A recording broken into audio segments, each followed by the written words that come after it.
ಹೆಸರು ಅರಿವು ಪ್ರಭಾಕರ್ ಅಂತ ಹೇಳ್ಬಿಟ್ಟು ತೊಂಡಳ್ಳಿ ಗ್ರಾಮ.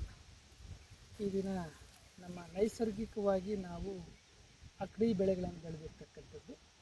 ಶೇಂಗಾ ಜೊತೆಯಲ್ಲಿ ನಾವು ಒಟ್ಟು 17 ಬೆಳೆಗಳನ್ನು ಹಾಕಿದ್ವಿ. ಗಮನಿಸ್ಬೋದು ನೀವು, ಏಕೆ ಅಂತಂದರೆ ನೈಸರ್ಗಿಕವಾಗಿ ಬೆಳೆದಾಗ ಯಾವ ರೀತಿ ಬೆಳೆ ಬರುತ್ತೆ ಅನ್ನುವಂಥದ್ದಕ್ಕೆ ತಾಜಾ ಉದಾಹರಣೆ.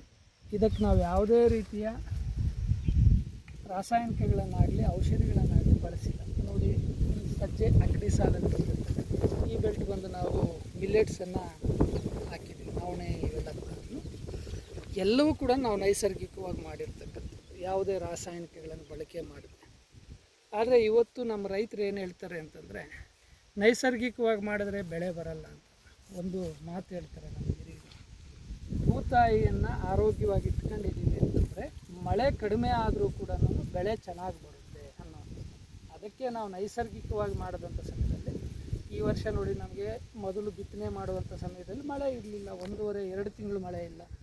ಆದರೂ ಕೂಡ ಮತ್ತೆ ಸ್ವಲ್ಪ ಮಳೆ ಬಂದಿದ್ದಾಗ 7ನೇ ತಿಂಗಳಲ್ಲಿ ಸ್ವಲ್ಪ ಮಳೆ ಬಂತು, ಮತ್ತು 8ನೇ ತಿಂಗಳಲ್ಲಿ ಸ್ವಲ್ಪ ಮಳೆ ಬಂದಿದ್ದರಿಂದ ನಮಗೆ ಬೆಳೆ ಚೆನ್ನಾಗಿ ಬಂದಿದೆ. ಆದರೆ ಮೊದಲಿಗಿಂತಲೂ ಏನು ಅಂತಂದರೆ ಗಿಡದ ಬೆಳವಣಿಗೆ ಸ್ವಲ್ಪ ಕಡಿಮೆ ಆಯಿತು, ಇಳುವರಿನಲ್ಲಿ ಚೆನ್ನಾಗಿ ಬಂದಿದೆ, ಆದರೆ ಸ್ವಲ್ಪ ಟೊಳ್ಳಿರು.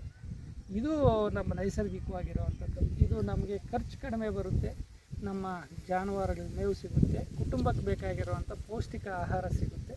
ಅದಕ್ಕೆ ಈ ಅಕ್ಕಡಿ ಬೆಳೆಗಳನ್ನು ಬೆಳಿಬೇಕು ನೈಸರ್ಗಿಕವಾಗಿ ಅನ್ನುವಂಥದ್ದನ್ನು ನಾನು ಈ ವಿಡಿಯೋ ಮುಖಾಂತರ ತಿಳಿಸ್ತಾ ಇದ್ದೀನಿ. ಧನ್ಯವಾದ.